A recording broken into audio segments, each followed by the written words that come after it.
حدثنا محمد بن مقاتل قال أخبرنا عبد الله قال أخبرنا يونس عن الزهري قال سمعت السائب بن يزيد يقول إن الأذان يوم الجمعة كان أوله حين يجلس الإمام يوم الجمعة على المنبر في عهد رسول الله صلى الله عليه وسلم وأبي بكر وعمر رضي الله عنهما، فلما كان في خلافة عثمان رضي الله عنه وكثروا أمر عثمان يوم الجمعة بالأذان الثالث فأذن به على الزوراء فثبت الأمر على ذلك।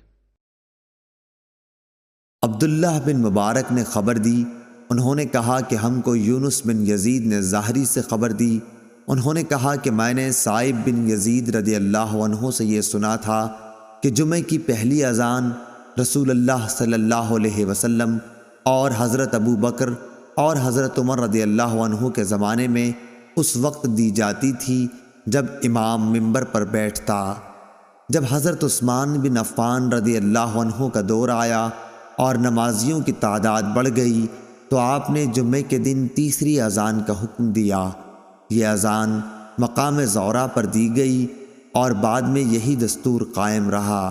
सही बुखारी हदीस नंबर 916।